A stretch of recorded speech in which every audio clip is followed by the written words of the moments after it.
Pejamkan mata sejenak. Bayangkan sebuah tempat di mana manusia, alam, dan ekonomi tumbuh bersama dalam keberkahan. Inilah kampung ekopreneur, sebuah kawasan wakaf produktif yang memadukan spiritualitas, ekologi, dan ekonomi berkelanjutan. Gerakan yang lahir dari mimpi besar Jamil Az-Zaini dan para founder untuk membangun peradaban yang menebarkan manfaat, ketenangan, dan harapan baru bagi umat. Di tempat ini, setiap ayat menjadi inspirasi, setiap langkah menjadi ibadah, dan setiap wakaf mengalir menjadi kehidupan yang menyuburkan bumi, menenangkan jiwa, serta menumbuhkan kebaikan tanpa henti. Bersama para penggerak perubahan, jejaring perusahaan, bisnis, lembaga wakaf, dan insan-insan peduli, kami membangun ekosistem yang hidup, dikelola secara profesional, dijalankan dengan hati, dan diarahkan untuk menjadi solusi bagi umat.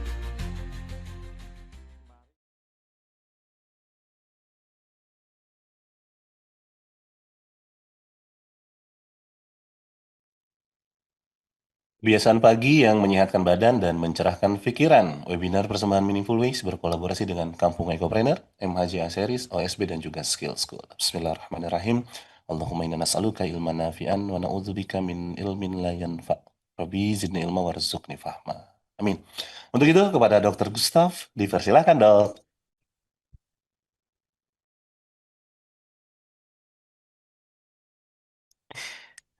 Oke, terima kasih Kang Reza. Auzubillahiminasyaitonirrajim. Bismillahirrahmanirrahim. Assalamualaikum warahmatullahi wabarakatuh.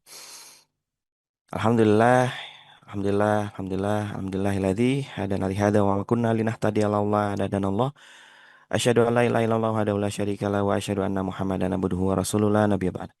Kalau Allahumma sholli ala sayyidina Muhammad wa ala ali sayyidina Muhammad. Rabbi srohri sodri wa yassir li amri wa hlul datam min lisani yafqahu qawli. Rabbi anzilni munzalan mubarakan wa anta khairul munzilin. Rabbi zidni ilma warzuqni fahma bi rahmatika ya arhamar rahimin. Amin amin ya rabbal alamin. Astagfirullahaladzim, astagfirullahaladzim, astagfirullahaladzim. Apa kabarnya Bapak Ibu yang kami hormati, ayah bunda bang kakak yang senantiasa belajar bersama Meaningful Ways. Yang saya hormati juga di sini ada moderator kesayangan kita Kang Reza dan seluruh tim yang bertugas di belakang layar atas kelancaran kegiatan kita. Kita berikan doa-doa terbaik untuk mereka semua. Di sini saya lihat ada 442 orang partisipan ya, Masya Allah. Mungkin ada dari ayah bunda yang berasal dari kalangan akademika. Saya ucapkan terima kasih berkenan ikut belajar. Dan yang sering saya dengar dari teman-teman Civitas Akademika Universitas Tanjung Pura, Pontianak di sini ada yang ikut katanya. Dari Universitas Sanggabuana, Bandung juga setia ikut belajar ya. Teman-teman seangkatan maupun jajaran pengajar. Dan di sini mungkin ada yang berasal dari kalangan terapis ya, penggiat kesehatan, Masya Allah. Dan dari STIA LAN Jakarta, ya Masya Allah. Ahlan wa sahlan pokoknya semuanya ayah bunda bang kakak yang mungkin belum bisa saya sebut satu persatu dan belum saya kenal satu persatu. Tapi insya Allah nanti ketika kita di hari akhir di surga kita akan kumpul bersama lagi. Amin. Amin ya robbal alamin. Hari ini hari Kamis, ayah bunda bang kakak. Rasanya nggak terasa ya waktu. Nanti tahu-tahu Jumat lagi, Jumat lagi, Jumat lagi, dan akhirnya pun kita bertemu dengan bulan suci Ramadan. Jangan putus doa untuk kita memohon izin Allah Subhanahu wa taala. Kita diizinkan untuk bisa sampai di bulan suci Ramadan tahun 2026 ini. Kalau hijriahnya berarti 1447 ya. Betul nggak sih? Kok saya lupa. Hari Kamis kita akan sebentar lagi bertemu dengan peringatan atau tanggal Isra Mi'raj ya teman-teman ya.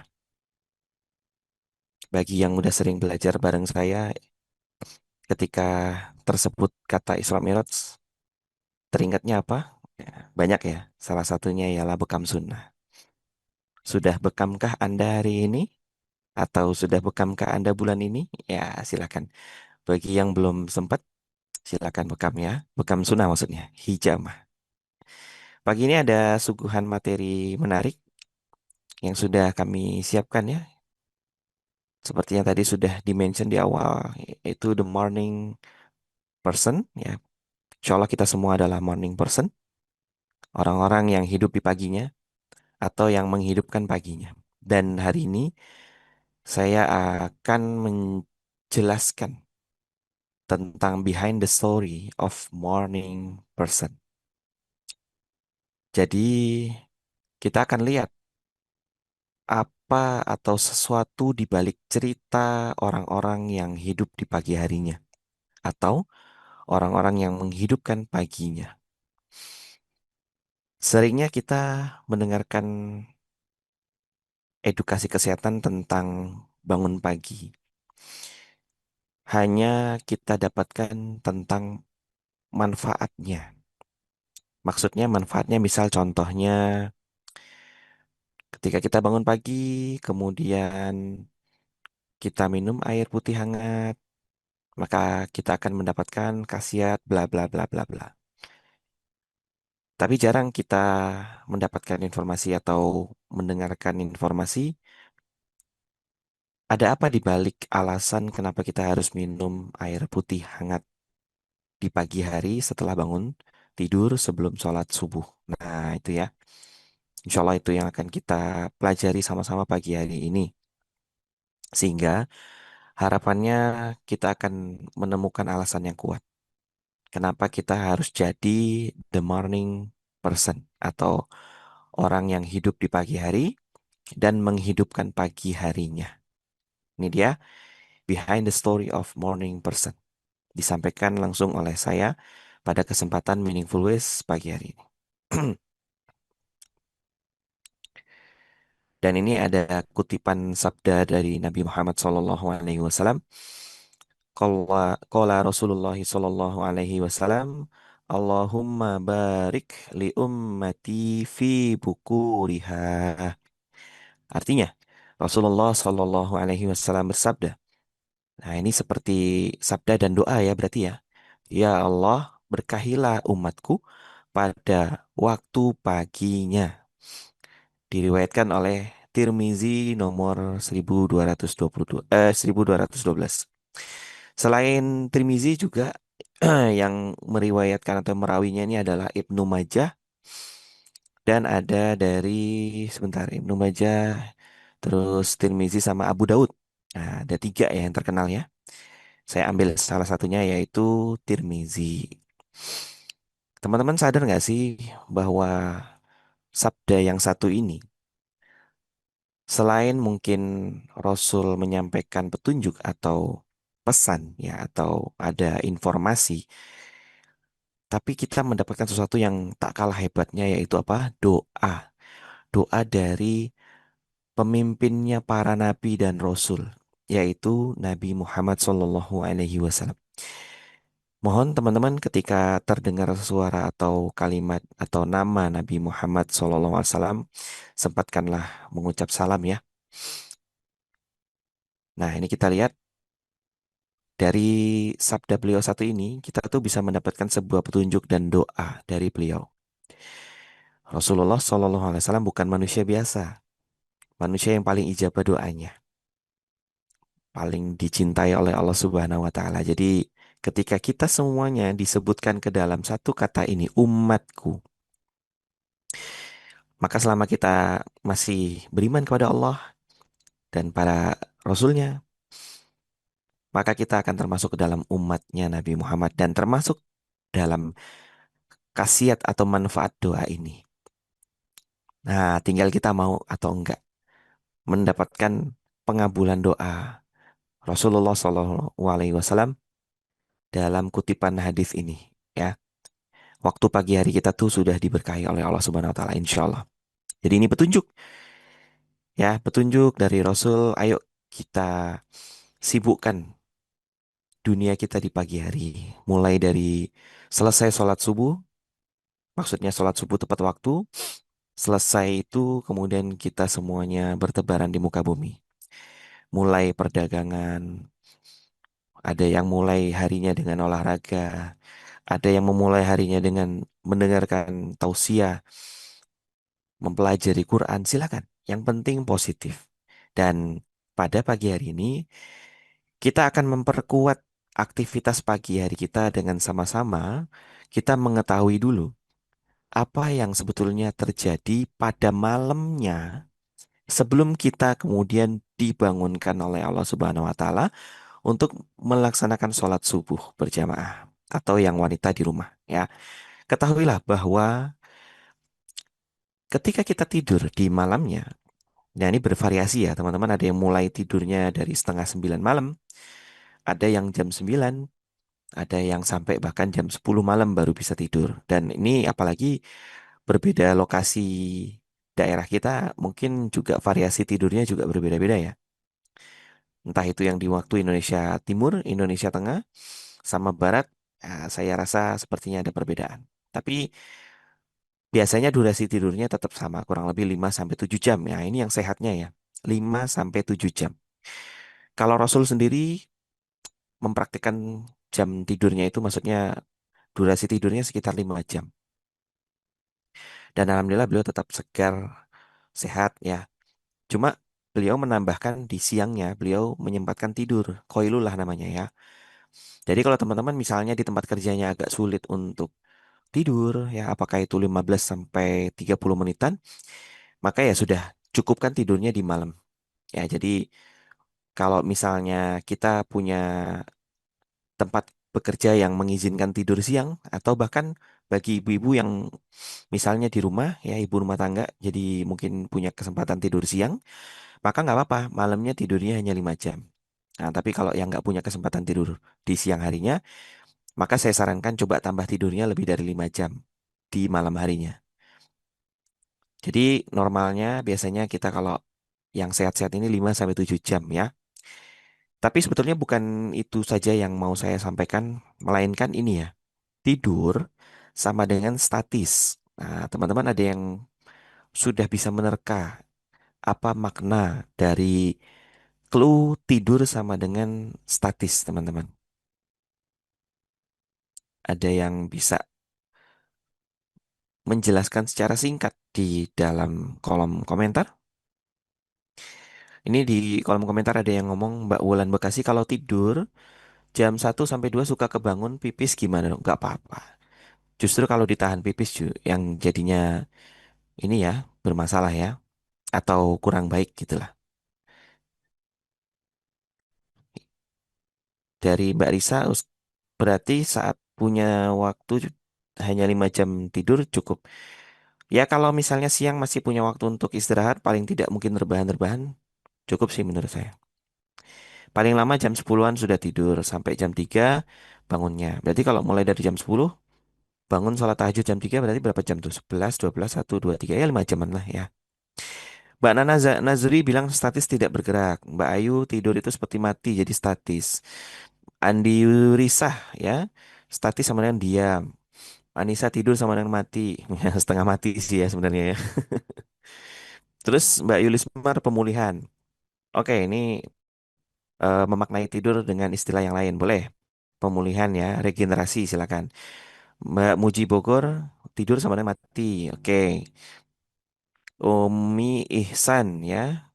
Status tidak beraktivitas. Oke. Oh, statis ya maksudnya ya. Mbak Desi statis diam. Mbak Jenny kalau tidur dadanya suka sakit deg-degan. Oh, ini malah curhat rupanya. Kenapa ya kalau tidur deg-degan ya? Coba semulai nanti malam tidurnya sebelum tidur wudhu terus sholat 2 rakaat dulu. Ya, terus katakan dalam hati, aku memaafkan siapapun. Aku memaafkan diriku, aku memaafkan orang lain, aku memaafkan pasanganku kalau punya pasangan, aku memaafkan anakku kalau punya anak, aku memaafkan orang tuaku. Ya, dan itu coba tidur. Nah, sambil tidur, sambil zikir istighfar. Astagfirullahaladzim, astagfirullahaladzim. Saya punya kebiasaan teman-teman setiap malam untuk bisa mendapatkan tidur yang cepat, maksudnya walaupun belum ngantuk, tapi coba saya baringkan, terus mulai pejamkan mata. Saya coba membayangkan ini teman-teman ya, saya berada di suatu pondok, kayak saung-saung gitu ya. Terus di saung-saung itu tuh nanti ada yang sholat, ada yang baca Quran. Jadi kayak berimajinasi sedang berada di dalam kampung, apa ya sebutan, mungkin kampung Islam gitu lah ya. Itu nanti tiba-tiba hilang sendiri. Imajinasinya belum selesai udah tiba-tiba hilang dan tahu-tahu bangun lagi. Udah jam subuh ya. Nah, mari kita lihat lagi teman-teman, kembali ke slide. Tidur sama dengan statis ya. Jadi artinya kita, betul kata teman-teman tadi, diam, kemudian setengah mati, tidak beraktivitas, dan tubuh kita berarti terpaku pada satu posisi dalam waktu beberapa menit sampai beberapa jam. Walaupun ada beberapa orang yang mungkin tidurnya berubah-ubah ya, pindah-pindah posisi ya. Kalau kata orang Pontianak Melayu ini tidurnya lasak. Mulai tidurnya ngadep kanan, nanti setengah jam kemudian sudah pindah ke kiri, terus nanti beberapa menit mulai berubah posisi lagi ya. Ada kan orang-orang seperti itu. Tapi jujur teman-teman, saya kalau tidur itu mulainya kanan, alhamdulillah bangunnya tuh kanan. Tapi nggak tahu, mungkin ketika bangunnya tetap di kanan tuh setelah berkelana kemana-mana terus balik lagi ke kanan, nggak tahu ya. Tapi saya ingat waktu magang, waktu jadi koas, sebelum resmi jadi dokter itu kan para mahasiswa kedokteran melewati proses magang, magang profesi selama 2 tahun. Dan itu memang sebetulnya koas itu disiapin tempat untuk istirahat di setiap rumah sakit tempat kita bertugas ya. Cuman yang namanya pasien itu kan datang bisa jam berapapun. Jadi daripada kita tertinggal informasi atau malah jadinya fatal karena pasien datang lalu kita masih tidur di ruangan belakang ya. Alhasil kami para koas itu memutuskan biasanya tidur itu di berangkar tempat tidur pasien. Berangkar itu tahu nggak teman-teman? Berangkar tuh hanya tempat tidur untuk transfer pasien dari ambulans ke UGD atau dari UGD ke rawat inap. Jadi berangkar itu lebarnya betul-betul sama dengan lebar badan kita. Jadi kalau tangan kita ke kanan sedikit sudah jatuh ke bawah ya, tangan kanan atau kiri gitu. Jadi benar-benar ngepas. Jadi setiap saya punya jadwal dinas malam atau dinas panjang satu harian di rumah sakit, saya tidur di atas berangkar pasien itu ya. Jadi tidur dengan posisi benar-benar ngepas. Jadi saya ngadep ke kanan, tidur benar-benar gitu. Dan alhamdulillah bangunnya tetap ngadep ke kanan. Kalau saya tidurnya lasak, mestinya saya sudah jatuh. Karena tempat berangkar itu benar-benar ngepas dengan ukuran badan. Nah, jadi teman-teman silakan coba minta tolong tanyakan pasangannya. Coba tolong liatin saya kalau saya tidur ini tergolong yang lasak atau yang diem gitu ya. Tapi pada dasarnya, mau kita tidurnya lasak ataupun diem, pada dasarnya tetap tubuh kita akan punya momen atau kesempatan berdiam diri pada posisi tertentu dalam waktu yang cukup lama. Coba kalau saya tantang teman-teman sekarang, misalnya teman-teman dalam kondisi bangun, tidak sedang tidur, terus ambil posisi seperti sedang tidur ngadep ke kanan. Ngadep ke kanan selama 1 jam. Pasti ada yang berbeda rasanya di bagian tubuh kita yang tertimpa. Cuman kok pas tidur nggak terasa? Iya, karena kesadaran kita sedang hilang atau menurun. Jadi sensasi rasa nyeri akan berkurang. Nah, itulah nikmat yang dari Allah Subhanahu wa taala untuk kita bisa merasakan tidur nyenyak. Tapi dengan kondisi tidur statis pasti ada sesuatu juga yang terjadi di badan kita. Ngerti? Posisi badan kita kalau dibiarkan dalam kondisi tertentu dalam waktu yang lama, pasti ada sesuatu juga yang terjadi di badan kita. Nah, itulah sebabnya sebangunnya kita setelah tidur malam, ada sesuatu yang harus kita lakukan untuk menetralisir kondisi yang terjadi dampak dari tidur malamnya. Ngerti? Itulah kenapa saya bimbing teman-teman, why dulu, how kemudian. Why itu adalah istilah tanda atau kata pertanyaan dalam bahasa Inggris yang artinya mengapa. Sedangkan how itu bagaimana. Nah, kalau kita artikan secara makna ya, why itu maksudnya adalah alasan. Sedangkan how itu adalah cara. Nah, maka supaya cara atau upaya yang kita lakukan lebih mantap, kita pahami dulu alasannya apa, why-nya apa, baru kemudian ngerti harus berbuat apa. Jadi yang sebelumnya mungkin ayah bunda bang kakak dapetin beberapa hal yang harus dilakukan pagi hari misalnya. Tapi nggak tahu kenapa kita harus melakukan itu. Kita hanya tahunya manfaatnya saja. Maka mudah-mudahan Allah izinkan kita semuanya bisa memahami dari materi pagi hari ini. Sebentar ini di kolom chat ribut apa ya? Banyak yang ini nih nyapa menyapa ini. Iya betul saya awal tidur hadap kanan waktu bangun posisi lurus celentang. Iya nggak apa-apa. Yang penting tidurnya berkualitas. Kalau saya tidurnya gegah nggak bisa anteng. Oh kalau bahasa lain dari lasak gegah ya. Gegah tuh bukannya kalau panas itu ya. Aduh gegah ya. Oke lanjut. Berangkar tempat tidur pas di satu badan saja, nggak bisa balik kanan, balik kiri. Iya bener ya. Wah jelas beliau paham karena beliau adalah perawat. Mbak Yesi, nurse. Ya, eskep beliau ini, Masya Allah. Jadi paham betul nih ukuran berangkar tempat tidur pasien tuh ya. Suami saya tidurnya di ranjang, setiap hari pindah di lantai beserta bantal dan gulingnya bukan turun tapi jatuh. Waduh, bahaya ini kalau tidur malam jatuh nanti badannya memar-memar ya. Dan Bapak Ibu lainnya yang sudah mengirimkan komentarnya di kolom chat ya atau kolom komentar.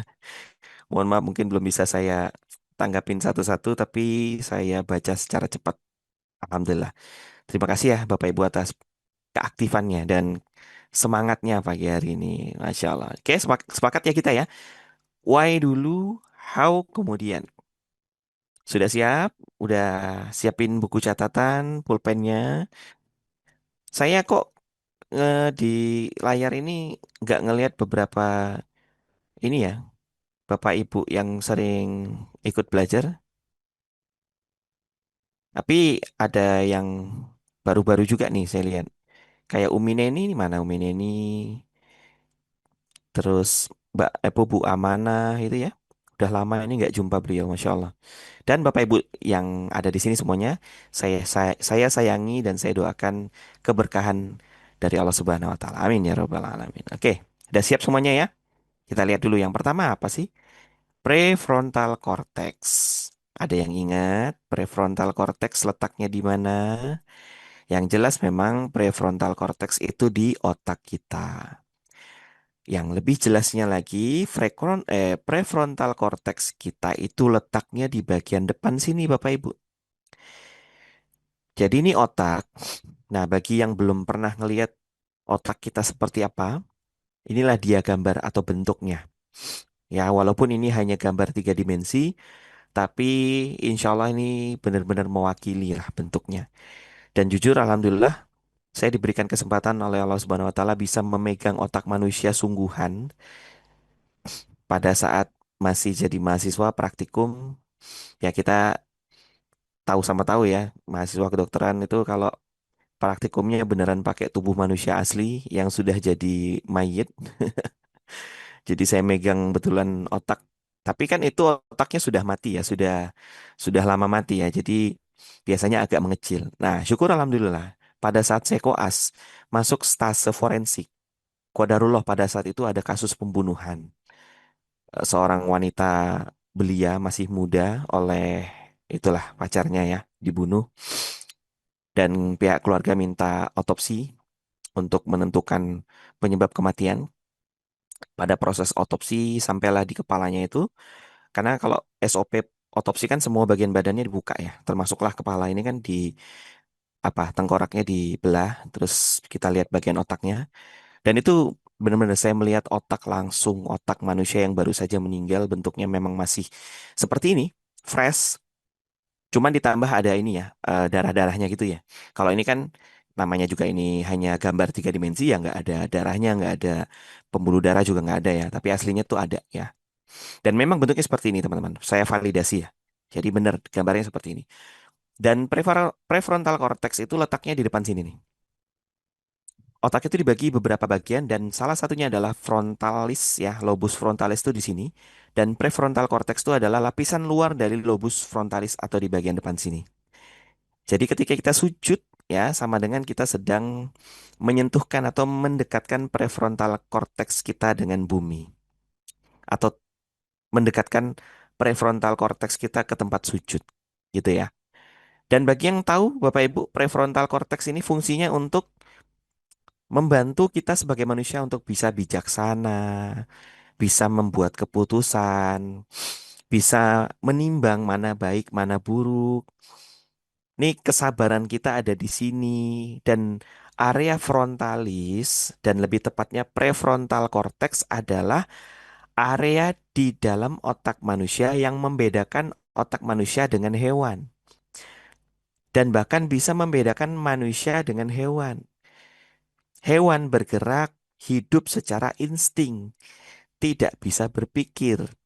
Mereka berpikirnya tapi secara insting, kalau lapar makan, kalau birahi kawin, ya. Melahirkan mereka tahu bagaimana caranya dan menyusui itu semuanya berdasarkan insting, ya. Kalau dalam bahaya mereka bagaimana itu insting semuanya. Tapi kalau manusia, Allah bekali dengan akal pikiran dan letaknya ada di depan sini. Dan ketika kita sujud, area depan ini yang paling dekat dengan tempat sujud kita. Ini yang saya lingkarin pakai kursor ini. Ngerti ya? Apa tadi? Manfaat prefrontal cortex bisa bantu kita menjadi manusia yang bijaksana. Bisa bantu kita menjadi manusia yang penyabar. Bisa bantu kita untuk bisa memimpin sesuatu. Baik itu memimpin diri kita sendiri, memimpin keluarga kita, memimpin komunitas kita, bahkan memimpin suatu negara. Ini nih prefrontal cortexnya yang mendukung. Jadi sehebat apa kualitas kepemimpinan kita? Salah satu faktor yang mendukung adalah kesehatan prefrontal cortex ini.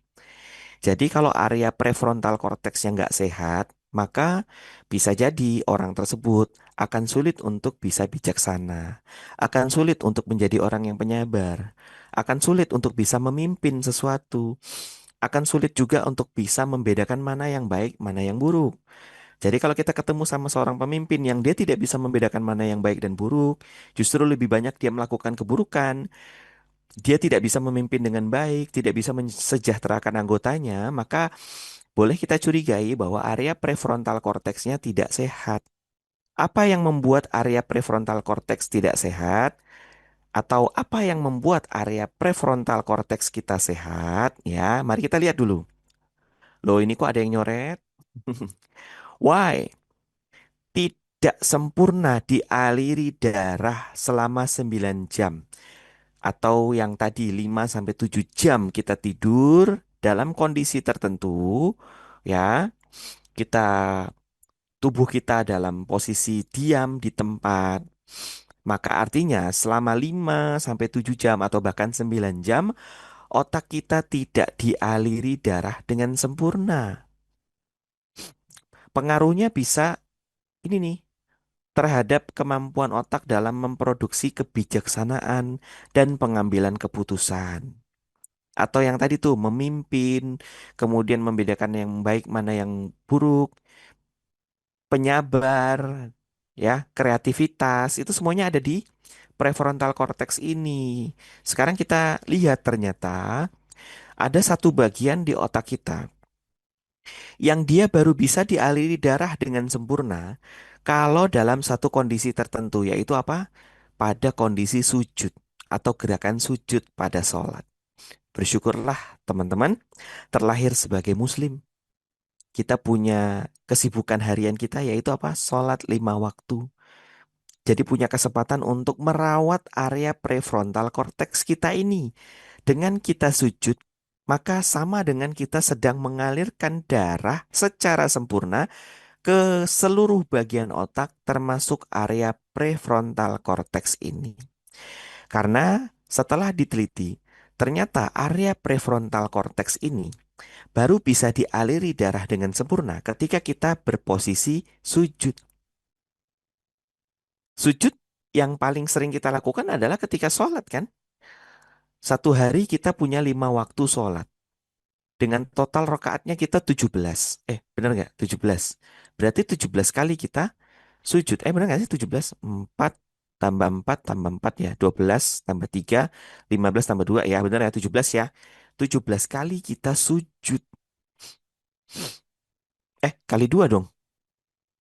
Benar ya? Kali 2 lagi kan karena satu kali rokaatnya 2 kali sujud. 17 kali 2 berarti sama dengan 34. Wow, 34 kali kita sujud. Dan ini belum lagi kalau teman-teman punya durasi sujudnya yang macam-macam. Ada yang memperlama sujudnya ya. Kan itu sunnah tuh ya.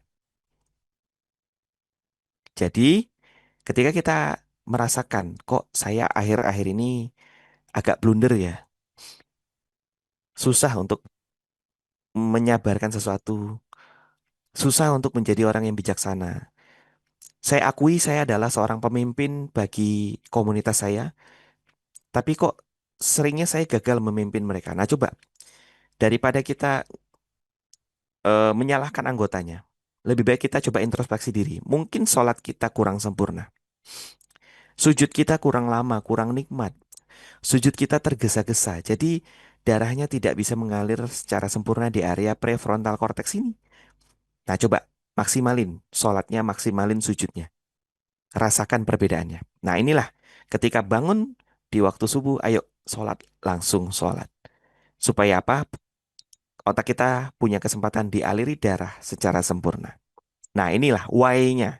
Kenapa Allah berikan anugerah subuh setelah kita bangun tidur, Allah tugaskan kita untuk sholat subuh. Inilah dia salah satu manfaatnya atau salah satu alasannya, teman-teman. Paham ya? Kita siap lanjut? Oke, lanjut. Dari sisi kardiovaskular, nah kalau tadi kan otak, sekarang kita geser ke organ tubuh yang lain, kardiovaskular. Nih, rumitnya jalur pembuluh darah kita ini seperti ini ya teman-teman ya. Jantung di bagian tengah, terus pembuluh darah ini yang tampak ini kan secara visual 3 dimensi ya. Ini buatan manusia yang sebetulnya terjadi, yang sebetulnya ada lebih kompleks lagi, lebih rumit lagi dari ini ya. Ini hanya gambar, hanya perumpamaan atau hanya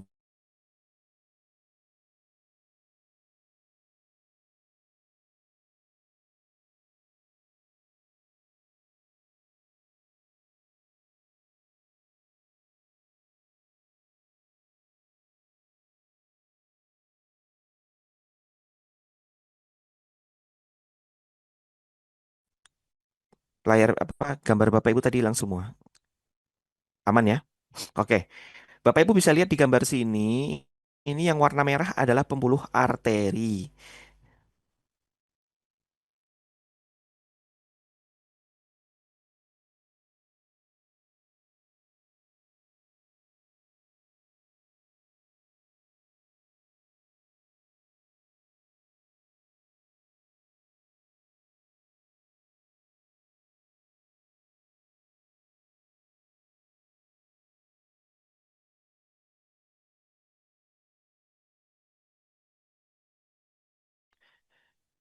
Afwan, Bapak Ibu, listriknya baru hidup lagi, jadi langsung nyambung ke WiFi rumah. Nah, jadi kita lanjut lagi, Bapak Ibu. Ini yang pembuluh darah merah ini adalah pembuluh darah arteri namanya. Pembuluh darah yang kaya akan oksigen, berasal dari jantung menuju ke seluruh tubuh. Sedangkan yang warna biru sebetulnya nggak biru-biru amat ya. Ini hanya untuk perumpamaan membedakan mana yang kaya akan oksigen, mana yang miskin akan oksigen.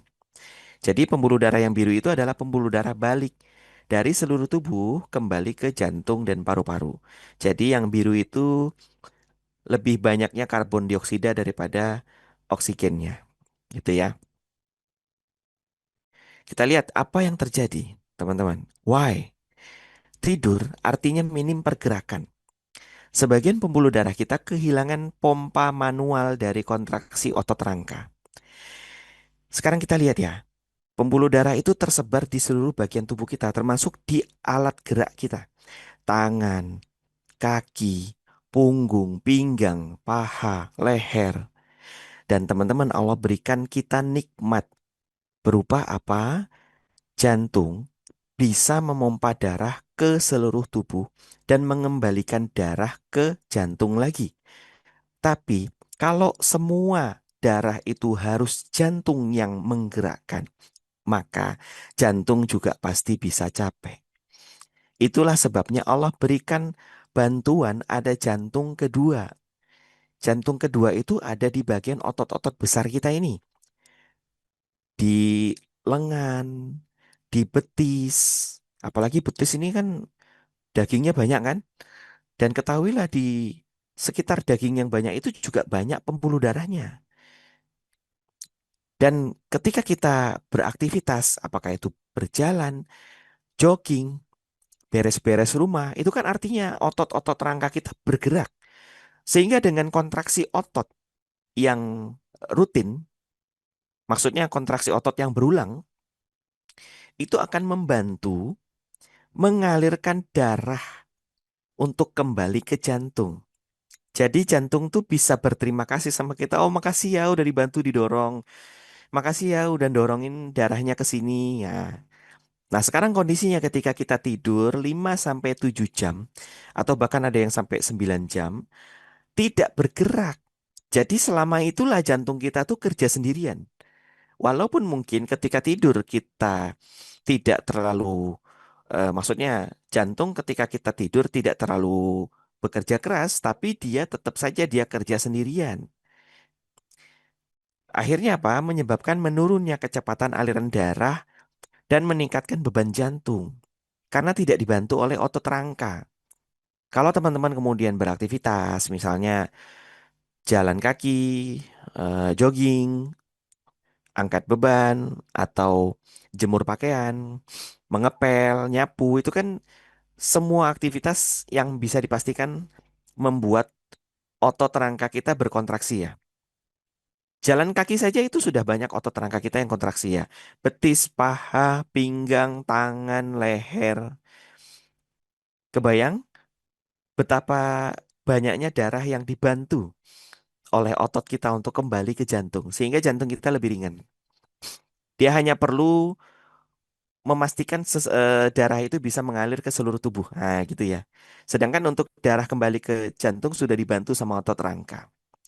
Sekarang berarti how-nya adalah bergerak dan berolahragalah pagi hari. Jadi teman-teman, kalau masjid di sekitar Anda itu masih di bawah 1 kilometer, saya anjurkan jalan kaki aja lah ke masjidnya. Lumayan, rezeki olahraga itu ya.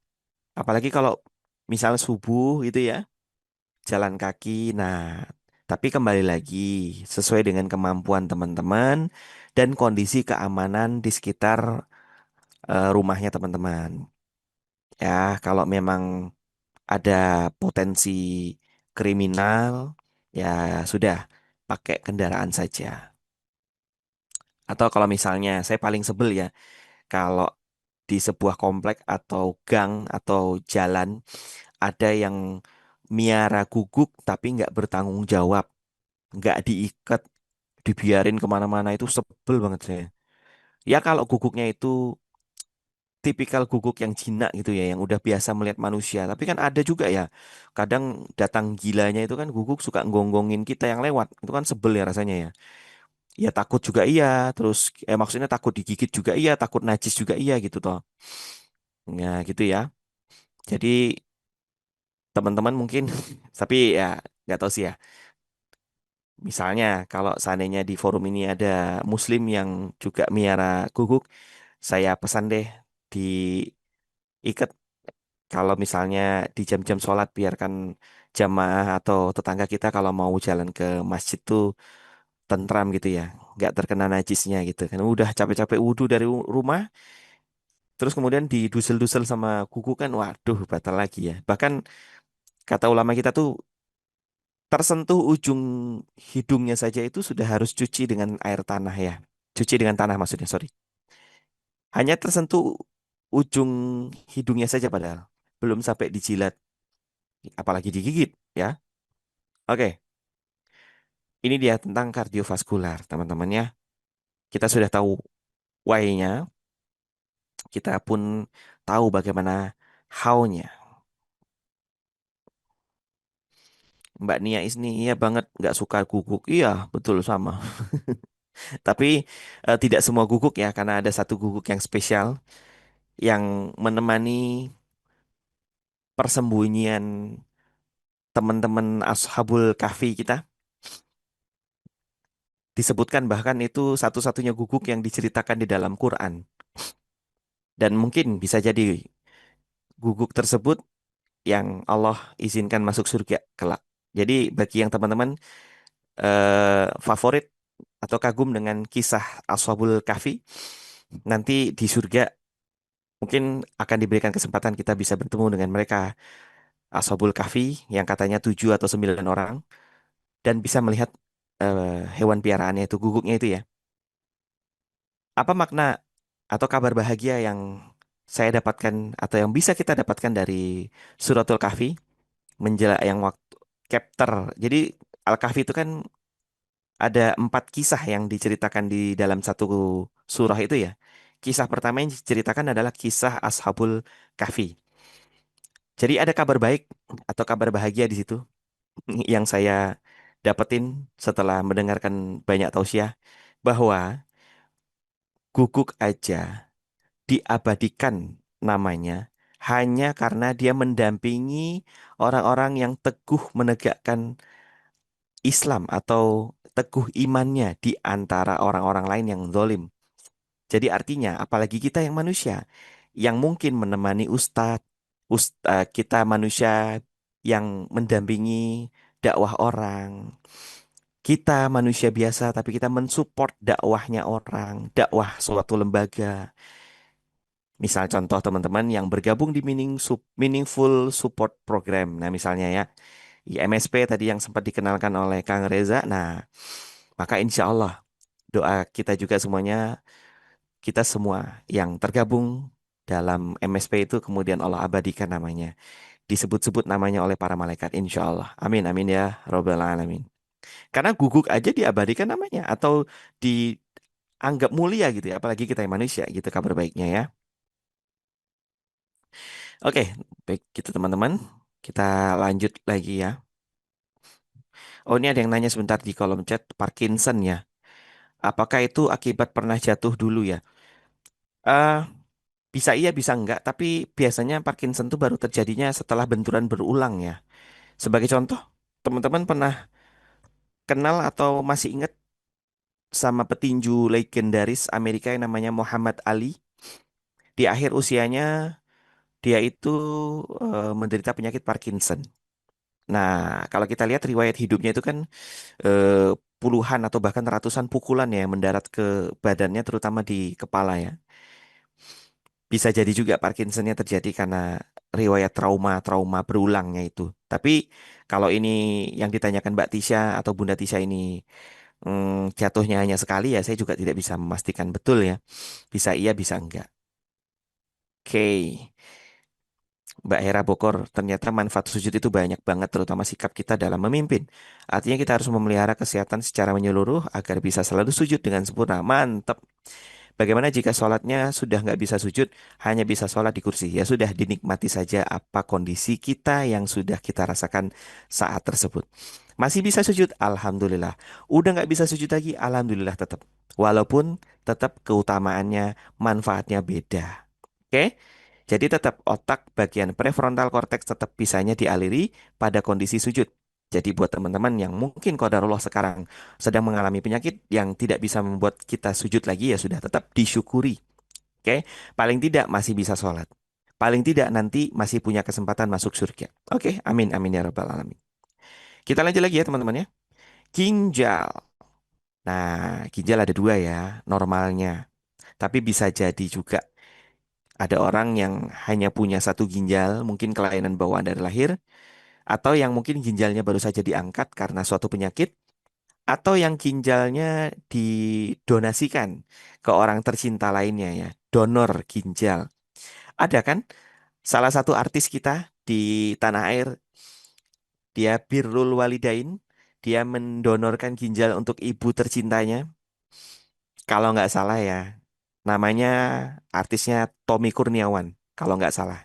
Coba nanti lihat beritanya lagi. Saya pernah lihat baca artikel berita beliau menyumbangkan satu ginjalnya untuk ibunya. Masya Allah, tabarakallah, alhamdulillah. Birrul Walidain, alhamdulillah. Nah, jadi normalnya manusia itu punya dua ginjal, kanan dan kiri. Bentuk ginjal kalau dibelah, kurang lebih kayak gini ya Bapak Ibu ya. Daging di dalam ginjal kita tuh kalau dibelah, ini dalamnya kayak gini. Kalau Bapak Ibu lihat di bagian yang tengah ini ada yang putih. Ini sebetulnya adalah kantong-kantong tempat sementara nampung air seni sebelum dia turun ke bawah ini. Ini yang saya gerakkan kursornya ini. Ditampung di sini dulu. Kalau sudah cukup, maka air seninya kemudian akan diturunkan ke bawah sampai ke kandung kemih kita atau kantong kemih kita atau bahasa medisnya vesika urinaria. Nah, bentuknya seperti ini. Ini tempat penyaringan darah menjadi air seni. Dan bentuk ginjal, kira-kira teman-teman sepakat bentuk ginjal seperti apa? Seperti kacang merah? Seperti apa? Seperti mangga? Enggak deh ya kayaknya ya, jauh ya. Kacang mete, kacang kedelai, kacang merah, oke. Kacang merah, kacang mete, ya betul. Bagus. Sepakat ya? Dan memang ternyata betul, salah satu makanan yang menyehatkan ginjal itu salah satunya adalah kacang-kacangan. Ya apalagi ini ya, kacang mete, kacang merah ya silakan. Oke, kita lihat lagi why. Ada beberapa liter air seni yang tertampung di ginjal dan kantong kemih kita selama kita tidur. Dan ini kalau tertampung lama, lebih lama lagi akan berpotensi mengendap, jadilah dia batu ginjal atau batu saluran kemih. Maka haunya apa? Buang air kecil. Maka tadi yang bertanya atau yang cerita, dok saya kalau jam 1 sampai jam 2 suka kebangun mau pipis. Nggak apa-apa, disyukuri. Karena itu salah satu upaya yang Allah berikan kepada kita untuk tercegah kita dari penyakit batu ginjal atau penyakit ginjal lainnya. Hebat ya? Allah Maha Hebat, Allah Maha Kuasa. Lewat tidur aja kita bisa belajar banyak hal. Nah, kurang lebih itu untuk why and how ginjal kita. Bisa dipahami ya, teman-teman ya. Ini mudah banget materi pagi ini mah. Bener-bener tinggal ngedengerin aja. Nggak perlu dihafal, nggak perlu dirumit-rumitin. Tinggal dengerin aja. Kecuali teman-teman mungkin yang ikut kelas premium ya, memang biasanya kelasnya lebih rumit daripada yang harian seperti ini. Ya, jadi yang harian seperti ini mah santai aja. Oke, kita lanjut lagi ya teman-teman ya. Nah, sekarang kok masih ginjal ini? Mohon maaf, typo. Bukan typo lagi ya, ini malah lalai saya, mohon maaf. Harusnya usus. Ya, oke, nanti saya perbaiki deh. Usus di sini ya. Ini sayangnya slide-nya berupa formatnya JPG, jadi nggak bisa langsung edit real time di sini ya. Nah, ini usus ya, maksud saya usus. Ini gambar usus seperti ini teman-teman. Usus kecil itu di bagian tengah nih, atau usus halus itu di bagian tengah sini. Tempat penyerapan nutrisi itu di sini ya. Sedangkan yang di luarnya ini, yang bentuknya seperti hampir mirip kotak, mengelilingi usus halus, ini ya, itu adalah usus besar. Ini cuman letaknya kok terbalik ini ya. Harusnya ini di sebelah kanan, tapi nggak apa-apa lah. Sebagai gambaran saja. Ini berarti kelainan nih manusianya nih. Harusnya usus besarnya itu terbalik. Sisi yang di sini harusnya di kanan sini. Oke. Kenapa saya pakai gambar ini? Karena gambar ini yang paling jelas ya. Nggak banyak eh, topping-toppingnya. Paling jelas ini. Apa nama usus yang mengelilingi usus halus? Namanya adalah kolon atau usus besar. Dan di dalam usus besar terjadi penyerapan air. Jadi dari sari-sari makanan kita yang sudah selesai dicerna, diserap nutrisinya, dia akan masuk ke usus besar. Kalau masih ada kandungan airnya, maka sari-sari makanan, maka sisa-sisa makanan tersebut akan diserap kembali airnya. Supaya kita tidak dehidrasi, maksudnya begitu. Model Mayer ya kayaknya ya. Oke, ya betul. Nggak apa-apa. Nggak, tapi kalau Mayer ini livernya tetap di sini teman-teman. Betul. Letak livernya tetap di kanan, lambungnya tetap di kiri. Cuman ini nih, pemposisian kolonnya nih yang salah ini ya. Nah, nggak apa-apa. Yang penting saya udah kasih tahu. Oke, kita lihat ya apa yang terjadi di usus kita. Nih, teman-teman, selama tidur, lapisan dalam usus kita itu mengering. Ya wajar ya. Tidur sekian jam nggak kemasukan minum dan makan, otomatis lapisan usus kita akan mengering. Cuma sayangnya, gara-gara dia mengering, maka usus kita tuh menjadi kaku. Ketika kita langsung hantam dengan makanan, maka penyerapan makanannya tidak sempurna. Itu alasannya. Maka caranya adalah minum air putih hangat 1 gelas. Dengan ukuran gelasnya 200 sampai 250 cc. Kurang lebih seperti itu. Dengan kita minum 1 gelas air hangat, air putih hangat, maka air tersebut akan membasahi sebagian besar lambung dan usus kita. Sehingga kemudian kalau kita mau makan, lambung dan usus kita sudah siap. Siap apa, Dok? Siap menampung makanan tersebut.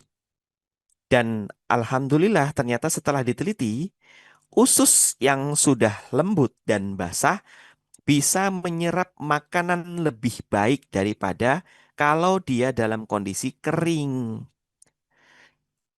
Kondisi usus kita kering adalah ketika kita tidur. Jadi ini kan sebentar lagi mau puasa. Puasa wajib itu dianjurkan kita untuk sahur. Kecuali puasa sunnah, boleh tanpa sahur. Nah, tapi kalau puasa wajib, dianjurkan, sangat-sangat dianjurkan untuk sahur. Kecuali mungkin dalam kondisi tertentu, misal kesiangan. Tapi kalau teman-teman bangun awal, ya sudah sahur saja. Tapi sempetin minum air putih dulu 1 gelas sebelum makan. Jaraknya berapa menit, Dok? 10 menit cukup kurang lebih. Sebelum kita makan, minum air hangat dulu tuh. 1 gelas, 10 menit kemudian makan. Jadi teman-teman, salah satu cara untuk atau ikhtiar kita mendapatkan ridho Allah supaya kita bisa sehat walafiat sepanjang hidup kita, salah satunya adalah dengan menormalisasi atau merutinisasikan minum air hangat serta mengurangi asupan air dingin. Nah, ayo teman-teman kita amalkan, baik yang masih muda, apalagi yang sudah tua. Jadi jangan kita yang masih muda ngira kita kan masih muda dong, masih panjang umurnya. Nanti aja minum air hangatnya kalau udah tua. Loh, sekarang faktanya banyak yang masih muda-muda sudah banyak yang sakit dan bahkan wafat. Nah, makanya ayo deh ikhtiar walaupun usia nggak ada yang tahu. Tapi paling tidak, kalaupun kita tetap wafatnya usia muda, paling tidak ketika nanti kita dimintai kesaksian tentang badan kita bisa memberikan kesaksian yang hebat. Wahai Allah ya atau ya Tuhan kami, bahwa ketahuilah bahwa orang ini sudah merawat kami dengan baik. Dengan cara apa? Rutin berpuasa, rutin minum air hangat, tidak banyak makan, kurangi gorengan. Nah, mungkin dia nanti akan bersaksi ya, karena kan setiap bagian tubuh kita nanti akan memberikan kesaksian terhadap diri kita. Jari tangan, jari kaki, mata, nggak tahu rambut, tapi semuanya akan nanti memberikan kesaksian. Maka ya, ayo Mumpung masih hidup, sayang-sayangin badan karena Allah Subhanahu wa taala. Oke. Nah, ini clue-nya, yaitu apa? Alasannya yang terjadi di usus kita seperti ini.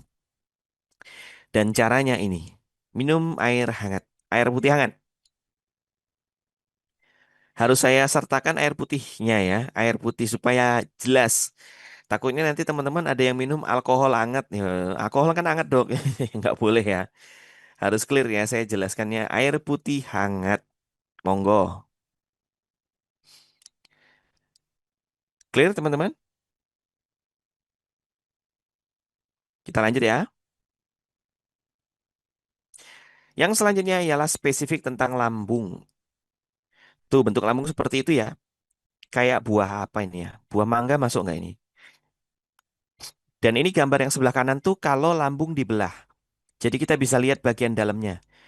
Yang pinggiran-pinggiran ini adalah dinding pembatas lambung. Ketebalannya kurang lebih seperti itu. Dan besar lambung kita tuh kurang lebih ya segini. Kalau teman-teman buka zoomnya pakai laptop, nah kelihatan tuh besar lambungnya sekitar segitulah. Tapi kalau yang pakai handphone berarti kan lebih kecil ya. Di dalam lambung kita itu ada apa ya sebutannya ya? Gurat atau lapisan dalam lambung yang bentuknya itu nggak beraturan seperti ini ya. Ini pintu masuk, tempat makanan kita jatuh ke bawah, masuk ke lambung, diproses secara mekanik dan kimiawi di dalam lambung, baru kemudian keluar lewat pintu yang bawah sini, masuk ke usus. Jadi lambung itu fungsinya untuk melembutkan makanan, menghancurkan makanan, membunuh mikroorganisme yang ikut masuk ke dalam makanan, mencerna gula atau karbohidrat yang ada di dalam makanan. Why? Posisi badan yang statis dan datar, ya kan tidur kita kan mayoritas kita tidur itu kan datar ya. Kecuali mungkin yang sedang mengerjakan tugas atau yang sedang bertugas, dapat shift malam, nggak boleh tidur, tapi ketika duduk di meja ketiduran, nah itu beda cerita ya. Yang sedang kita ceritakan adalah yang tidurnya posisi normal, yaitu berbaring. Maka akan terjadi atau memungkinkan cairan asam lambung mengalir keluar lambung. Karena posisi datar sehingga cairan lambungnya bisa saja bocor. Harusnya kan kalau kita dalam posisi duduk atau berdiri, cairan lambungnya ketahan di dalam lambung. Tidak keluar lewat pintu atas sini. Tapi karena kita posisi tidur tuh datar, sehingga cairan lambung mungkin bisa saja keluar ke atas. Makanya teman-teman, ada di antara teman-teman kita yang kesulitan untuk sahur. Ada nggak di dalam forum ini yang masih sampai usia sekarang bangun subuh tuh susah mau makan? Kayak kayak nggak enak rasa perut kalau mau makan. Biasanya dialami oleh anak-anak. Semakin sering sahur, semakin terbiasa. Nah, tapi nggak tahu nih, mungkin di forum ini ada yang masih sampai usia dewasa masih merasa kesulitan mau sahur, nggak bisa makan banyak karena perutnya rasanya penuh. Pak Putra Pandu, ya dok katanya dalam perut kita sama dengan isi perut ayam. Wah, masa sih? Kok saya baru dengar ya? Cuman masalahnya, ayam itu dia harus menelan kerikil atau batu karena lambungnya nggak bisa menghancurkan makanan.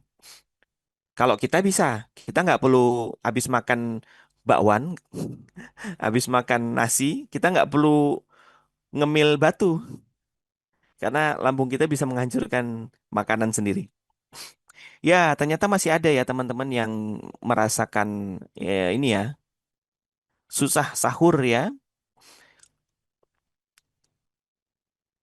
Apakah tidur tanpa bantal baik dok? Bagus saja selama Anda bukan penderita penyakit jantung. Jadi tidur tanpa bantal bagus aja. Ya, rasa perut begah kata teman-teman nih. Anak sulung saya kata Mbak Nia. Mbak Birawati alhamdulillah semangat sahur. Nah, ini ada yang rasa mual, Mbak Muji Bogor. Mbak Reni saya katanya. Mbak Idayani ada teman dok. Mbak Yuli rasanya perut begah ya.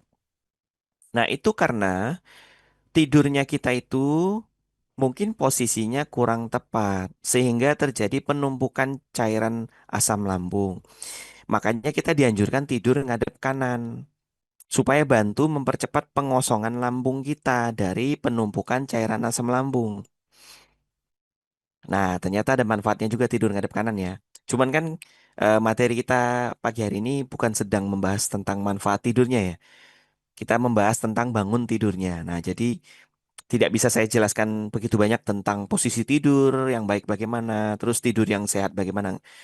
Kita fokus pada apa yang terjadi setelah kita bangun.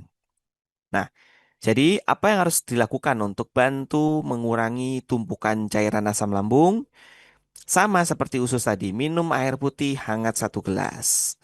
Simpel ya, satu cara dua manfaat. Satu cara dua alasan. Ini dia untuk lambung. Clear teman-teman? Bisa dipahami? Alhamdulillah. Kita lanjut ya teman-teman ke slide berikutnya. Ini tulisan-tulisan kayak gini kan masih bisa dibaca toh?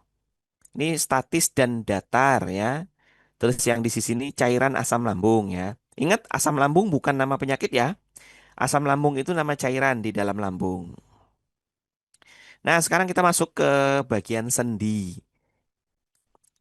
Siapa yang sampai dengan usia sekarang masih sendi? Saya doakan segera berdua ya, nggak sendi lagi ya. Oh, itu sendiri, maaf. Biasa, candaan bapak-bapak. Kan saya udah jadi bapak-bapak.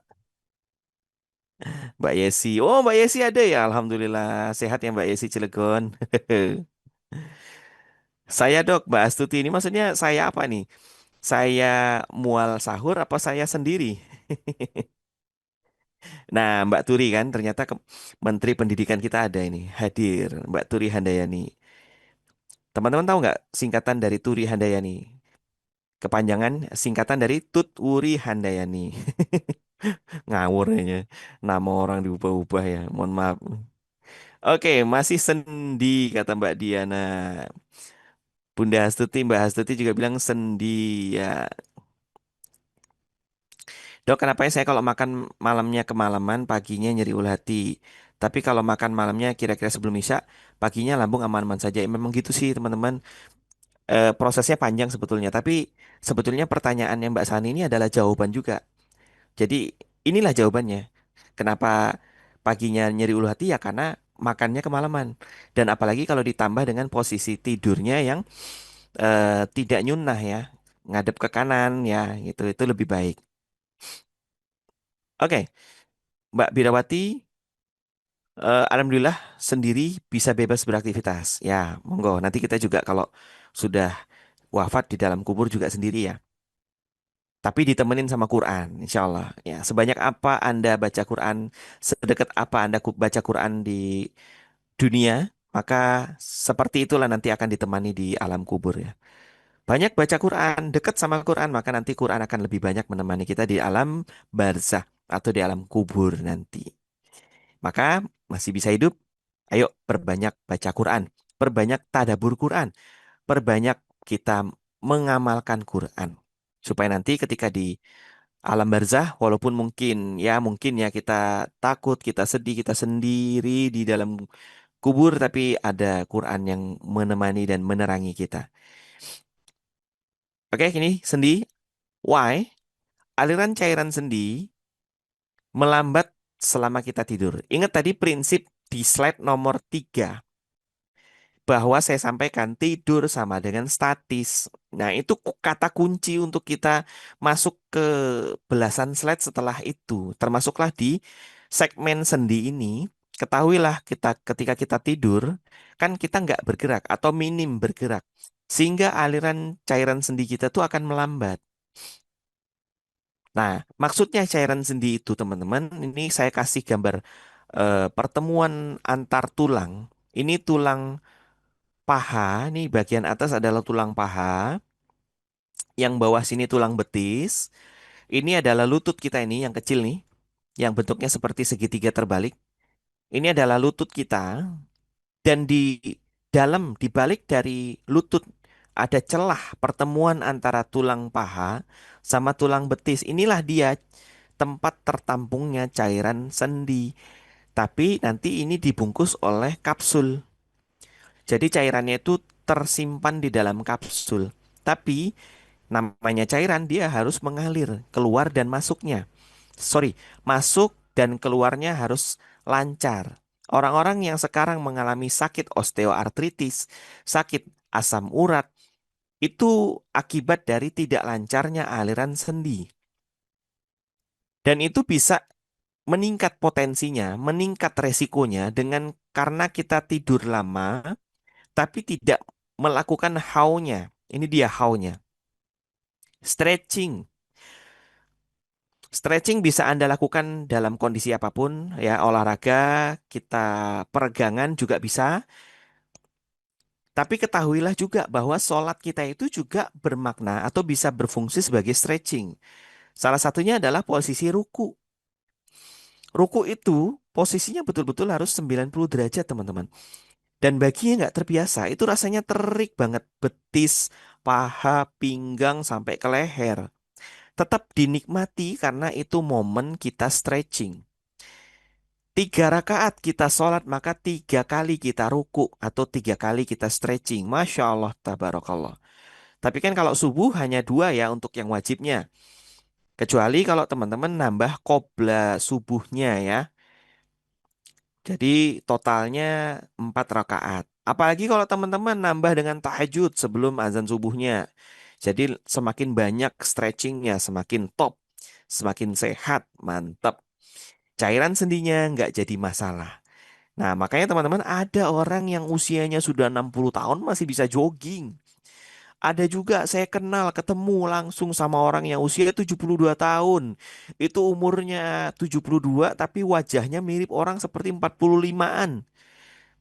Joggingnya masih kuat, sepedaan masih kuat.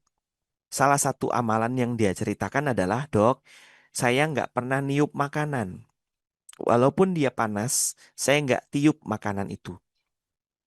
Tapi yang saya lakukan apa? Ya saya biarkan dulu atau saya kipas." Ya, jadi mendinginkan makanan dengan angin itu boleh, tapi dikipas. Atau kalau ada yang kipas angin portable kecil itu ya, tapi jangan ditiup. Terutama buat ibu-ibu yang nyuapin anaknya. Kasihan anak kita dapetin makanan yang sudah rusak gara-gara tiupan kita. Ya, itu tadi buktinya. Ada pria usia 72 tahun sampai sekarang masih. Berarti kalau itu saya ketemunya 2 tahun yang lalu, berarti sekarang usianya udah 74 tahun.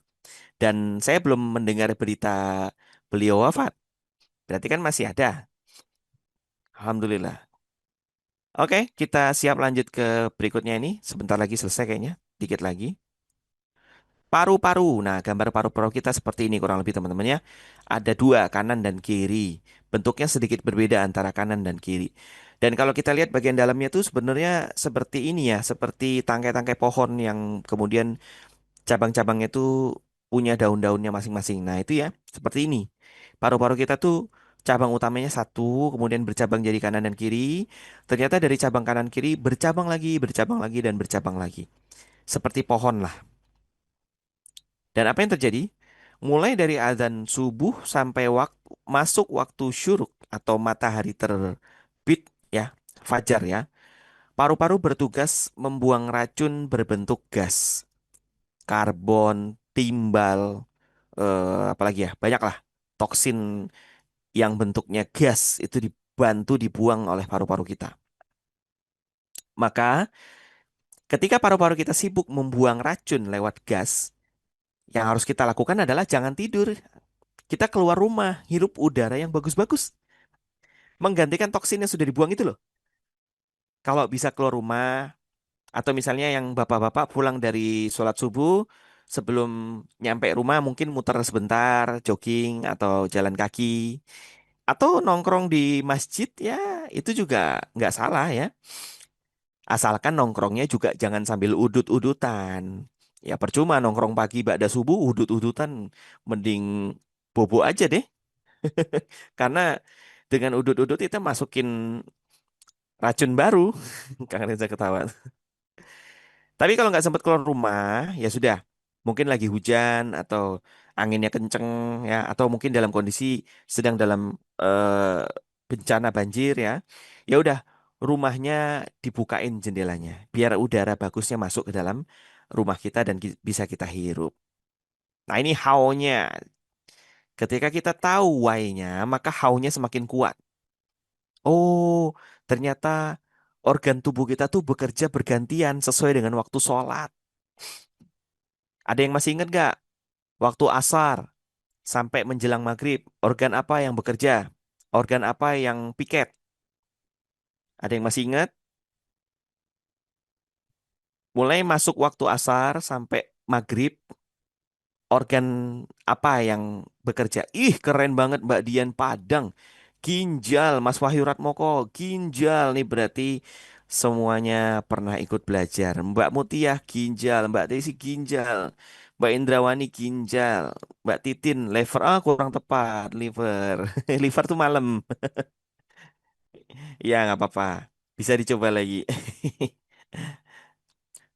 Paru-paru terlihat beda besarnya, dokter. Iya, karena kalau yang sebelah kiri itu kan ada jantung. Jadi paru-paru sebelah kiri ukurannya lebih kecil daripada yang kanan karena berbagi ruangan dengan jantung. Mas Wahyu, jantung siang. Wah, baru aja mau saya tanya. Oke, mantap Mbak Melia Indrawati juga sama jawabnya ginjal. Mbak Mahmudah, ginjal. Mbak Iyasi. Yang namanya namanya yang Iyasi apa Herniati sih? Pokoknya itu ya. Mbak Imas juga sama jawabnya ginjal. Keren, pinter-pinter. Berarti kita sehati sama Mas Wahyu nih. Hehe. Oke, dan ternyata paru-paru kita dapat giliran piketnya itu, piket bersih-bersihnya itu adalah setelah azan subuh sampai masuk waktu syuruk. Jadi bukain pintu tuh, jendelanya dibukain biar udaranya yang bagus-bagus masuk. Oke, kita lanjut. Aliran darah. Ini ada gambar apa ini ya? Ada daun-daun, ada putih-putih. Ini apa maksudnya nih? Ayo kita lihat. Why? Kalsium dari sayuran hijau, biji-bijian, kacang-kacangan, buah-buahan, dan susu yang dikonsumsi pada malam atau sore sebelumnya akan mengendap di dalam darah. Ketika kalsium banyak mengendap di dalam darah, maka kalsium tersebut membuat darah kita jadi kental.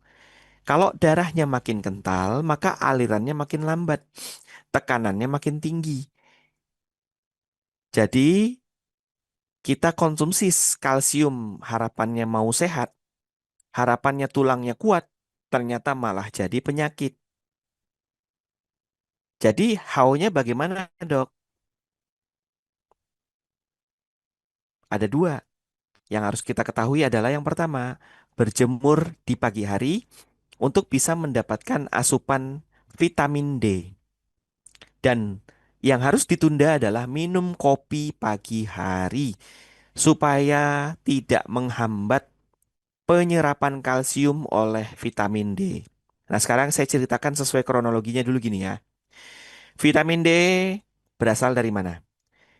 Vitamin D itu adalah hasil perombakan kolesterol oleh sinar matahari yang masuk ke permukaan kulit kita, mengubah kolesterol jadi vitamin D. Jadi jangan benci-benci sama kolesterol. Kolesterol itu banyak manfaatnya. Anda bisa punya anak sekarang itu karena wasilah bantuan kolesterol atas izin Allah. Kolesterol yang menjadi hormon wanita dan hormon pria. Hormon-hormon tersebut yang memproduksi sel telur pada wanita, memproduksi sperma pada pria. Jadi jangan benci-benci sama kolesterol. Kolesterol itu baik. Yang jahat itu adalah pikiran dan pola hidup kita. Nah, sekarang kita berjemur nih, kena ultraviolet pagi atau sore ya. Sinar sinar ultraviolet tadi merubah kolesterol jadi vitamin D. Vitamin D berfungsi untuk mengangkut kalsium dari darah ke tulang ke saraf, ke gigi, dan ke otot. Saya ulangi ya. Kolesterol diubah oleh ultraviolet menjadi vitamin D.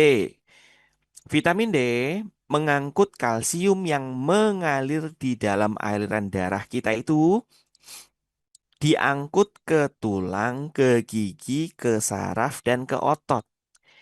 Jadi tanpa adanya vitamin D, kalsiumnya hanya akan muter-muter di dalam aliran darah. Ngerti? Jadi buat teman-teman yang masih punya kebiasaan minum susu tiap malam, pindahin jadwal minum susunya lebih awal jadi siang. Karena masih bisa kena matahari. Supaya dapat asupan vitamin D. Kalsiumnya tidak numpuk di dalam darah. Nggak bikin darahnya kental. Tapi nomor duanya, tunda dulu minum kopinya. Jangan minum kopi kepagian. Karena kopi itu mengandung kafein. Dan ternyata kafein itu bisa menghambat penyerapan kalsium oleh vitamin D. Jadi vitamin D-nya tuh kesusahan mengangkut kalsium karena ada kafein. Kafeinnya tuh menghambat. Hayo, hayo, mau kemana? Mau kemana? Kata kafeinnya kan. Permisi bos, saya mau ngangkut kalsium. Nanti dulu kata kafein. Selama masih ada kami di sini, kamu tidak bisa ngangkut kalsium. Nah, gitu loh.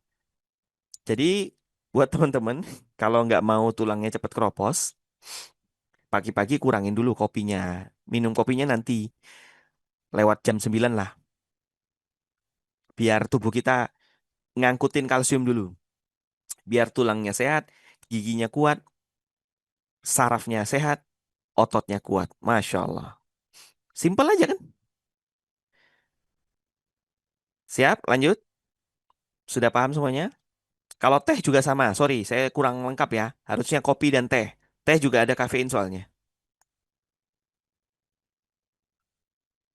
Bagaimana dengan vitamin D3 dok? Ya kalau saya sih lebih, selama saya masih bisa berdiri, selama saya masih bisa jalan kaki, selama saya masih bisa berjemur, saya lebih senangnya vitamin D alami dari sinar matahari ya. Bagusnya jam berapa dok minum kopi? Nggak ada sih kata bagusnya, tapi kalau saya sih sepagi-paginya saya minum kopi itu jam 9 ke atas lah.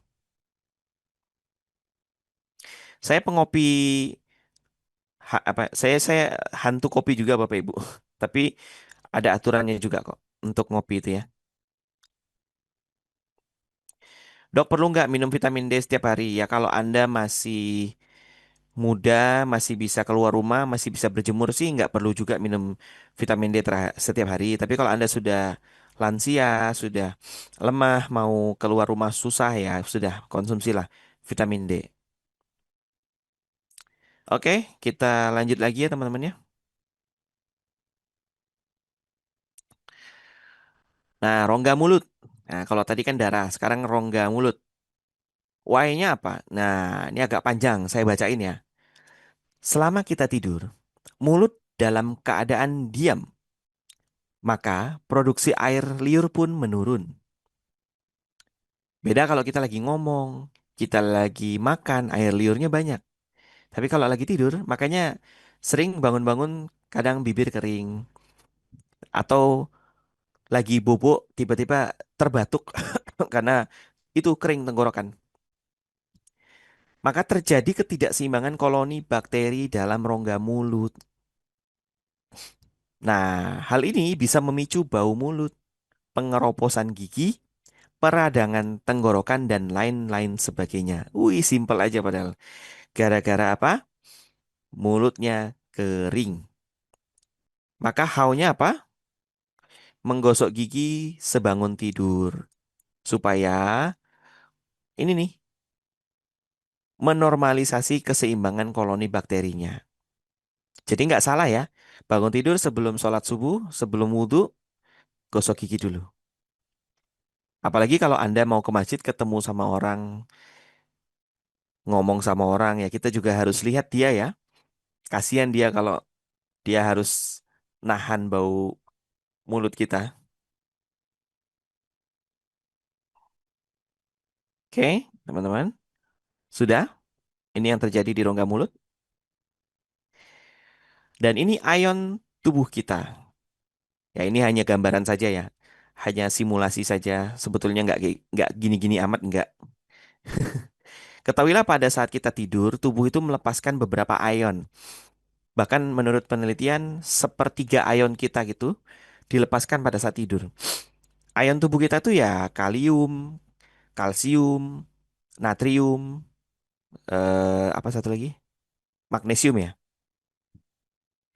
Jadi semua itu akan berkurang selama kita tidur. How? Nih, ada dua resep. Untuk minuman, teman-teman bisa bikin air perasan jeruk nipis ditambah chia seed. Jeruk nipis tuh tinggi kalium. Bagus. Chia seed tinggi kalsium, magnesium juga dia tinggi. Kemudian yang kedua, kalau nggak sempat bikin jeruk nipis peras, di rumah adanya semangka dan kurma. Nah, silakan di blender. Jadikan jus semangkur, semangka kurma. Oke? Diminum setiap pagi. Wah, keren tuh. Kemudian makanan. Sarapannya bisa pakai salad sawi, telur, dan kacang almond. Nah, ini menu-menu ini yang saya pilihkan sudah terkandung banyak elektrolit atau yang tadi saya bilang tuh kalium, kalsium, magnesium, sama natrium. Secara alami ya. Jadi mengembalikan ion tubuh kita.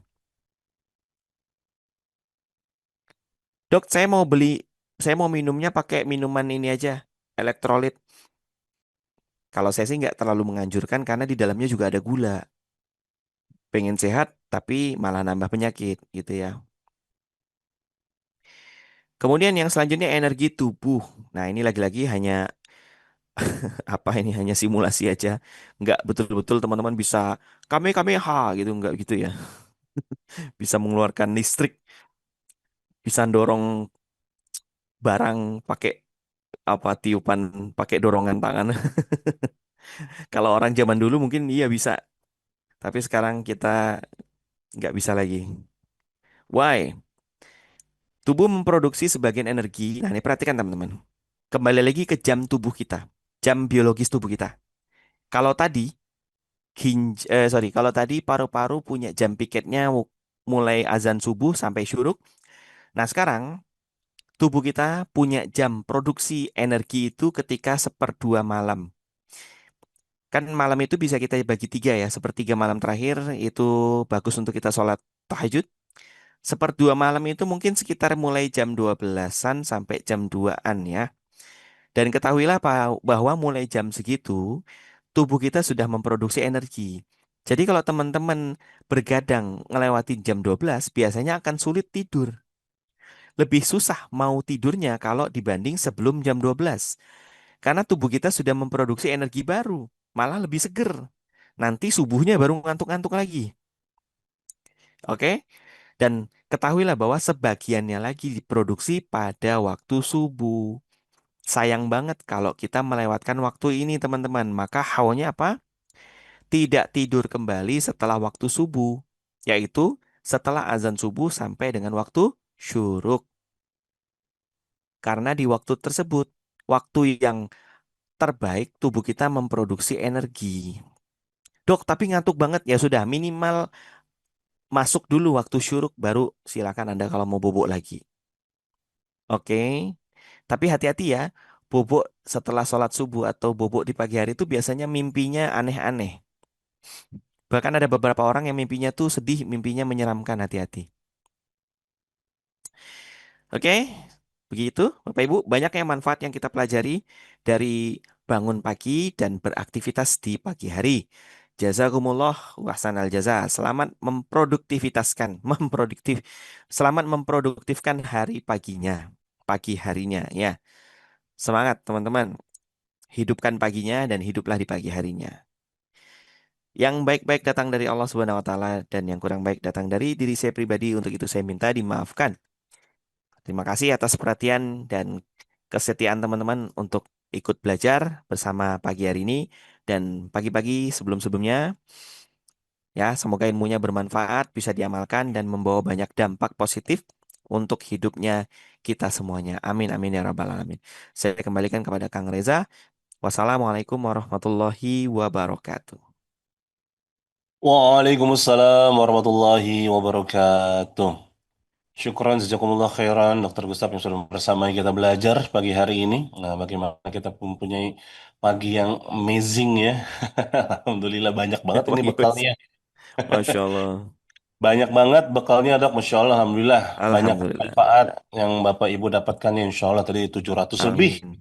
yang hadir pagi hari ini. Alhamdulillah. Alhamdulillah, Masya Allah ya. Dan bagi yang ketinggalan, baru masuk di tengah-tengah gitu, Mm-mm. boleh menyimak rekamannya. Silahkan main-main ke YouTube-nya Meaningful Ways atau pastikan tergabung di grup reguler Meaningful MS. Ways. Nanti Mm. diinfokan di sana gitu ya untuk rekaman linknya dan lain sebagainya. Ada Bu Umil Musinin ya, link rekamannya nanti ada di grup atau boleh langsung main aja ke YouTube-nya Meaningful Ways. Jangan lupa like, share, and subscribe. Alah, Subscribe. itu tuh ada tuh di kolom chat. Ada IG-nya, ada YouTube-nya juga. Ya, silahkan. Atur nuhun. Untuk link grupnya Kak Clara juga udah dibagikan. Tuh silahkan. Terima kasih ya. Dan yang paling penting mohon terus mendoakan kita semua nih agar terus istiqomah ya. Selain belajar juga mempraktekkan ilmu-ilmu yang terus kita dapatkan pagi hari ini menjadi ikhtiar sehat kita juga. Dan satu lagi bagi yang mau mendapatkan keberkahan lebih dalam belajar pagi hari ini dan ingin support juga dalam bentuk kontribusi terbaik dalam membangun Masjid Eko Wakaf. Nah, boleh ya. Silakan. Jadi tidak hanya support kegiatan dakwah di Meaningful Ways menebarkan ilmu yang bermanfaat, tapi berapapun kontribusi yang Bapak, Ibu, Ayah, Bunda titipkan kepada kami pergunakan juga untuk membangun Masjid Eko Wakaf di Kampung Ekopreneur di Lewi Sadeng, Bogor, gitu ya. Atau ingin bergabung menjadi MSP biar lebih intens lagi ngobrol sama Ustadz Indra, sama Bunda Ambar, sama ratusan keluarga yang lain. Nah, itu boleh ya. Silakan tuh. Banyak pilihan, pokoknya sesuai kebutuhan aja Bapak Ibu di Meaningful Ways tidak ada paksaan ya. Jadi silahkan pilih sesuai kebutuhan Bapak Ibu Ayah Bunda sekalian ya. Karena di akhir pekan ini juga insya Allah ada kelas eksklusif bersama Ustaz Zulfikarullah ya. Bagi yang mau ikut kelasnya aja boleh klik link pendaftarannya. Untuk keluarga besar MSP nggak perlu daftar-daftar lagi. Karena untuk keluarga besar MSP ini sudah mendapatkan akses, mendapatkan full beasiswa untuk kelas eksklusif kita di akhir pekan ini.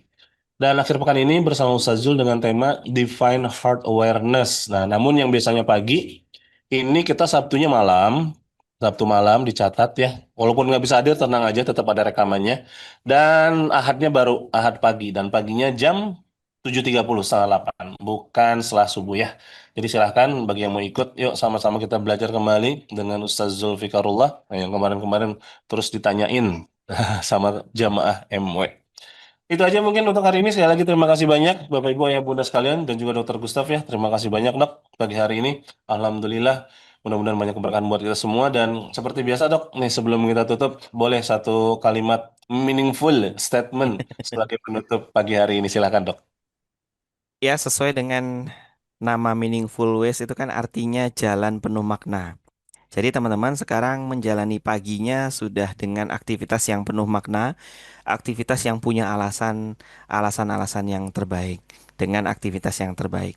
Oleh sebab itu silahkan selamat mengamalkan dan pesan saya amalkan yang bisa-bisa dulu. Amalkan dari yang pelan-pelan atau dari yang kecil-kecil dulu. Kalau baru bisanya minum air putih hangat, minum air putih hangat. Nanti mulai nambah misalnya sudah ada waktu untuk buka pintu dan jendela rumah itu dilakukan. Sampailah nanti bisa mewarnai atau sibuk di pagi harinya dengan olahraga, dengan jogging atau dengan aktivitas berat lainnya silahkan. Dan mungkin saya juga mohon bantuan supportnya teman-teman untuk saya menghidupkan dakwah juga di Instagram dengan nama Instagram saya, akun Instagramnya namanya Dokter Alternatif. Ini agak aneh juga namanya. Dokter Alternatif itu saya tulis di kolom chat ya. Monggo silakan teman-teman mampir-mampir ke Instagram saya dan berikan dukungannya berupa follow, share, and like-nya supaya bisa semakin banyak orang-orang yang mendapatkan informasi dari penyebaran informasi saya. Oke, terima kasih Kang Reza, Bapak Ibu semuanya. Sampai jumpa di kesempatan lainnya. Wassalamualaikum warahmatullahi wabarakatuh. Kang Reza udah siap. Waalaikumsalam warahmatullahi wabarakatuh. Alhamdulillah, sudah dong. Insya Allah ya, Bapak Ibu juga silahkan langsung main-main ke Dokter Alternatif di Instagram ya. Itu aja untuk hari ini. Sekali lagi terima kasih banyak Bapak Ibu, Ayah Bunda, keluarga besar Meaningful Ways dimanapun berada nih. Masih 500 lebih ya, Masya Allah ya. Untuk terus saling menguatkan, mengingatkan, mendoakan dalam kebaikan. Siapapun yang hari ini mungkin sedang kurang sehat gitu ya, segera Allah pulihkan kembali, sehat paripurna, panjang umur dalam ketaatan semuanya. Dimudahkan, dilancarkan segala aktivitasnya, diridhoi, semakin berkah, berlimpah kehidupannya. Amin ya Allah ya Rabbal Alamin. Akhir kata, sama-sama kita tutup dengan hamdalah. Alhamdulillahi Rabbil Alamin. Subhanaka Allahumma wa bihamdika asyhadu an la ilaha illa anta astaghfiruka wa atubu ilaik. Barakallahu fikum, berkah selalu. Selamat beraktivitas, selamat menjemput keberkahan. Wassalamualaikum warahmatullahi wabarakatuh, dan kirimkan doa terbaiknya buat Dokter Gustaf. Silakan. Terima kasih Kak Reza. Waalaikumsalam Jazakumullah khairan jazaa. Sampai jumpa di Baitullah. Allah sehatkan Bapak Ibu. semua sehat-sehat. Allahu Akbar. Amin. Untuk Kak Reza anak-anak dan adik.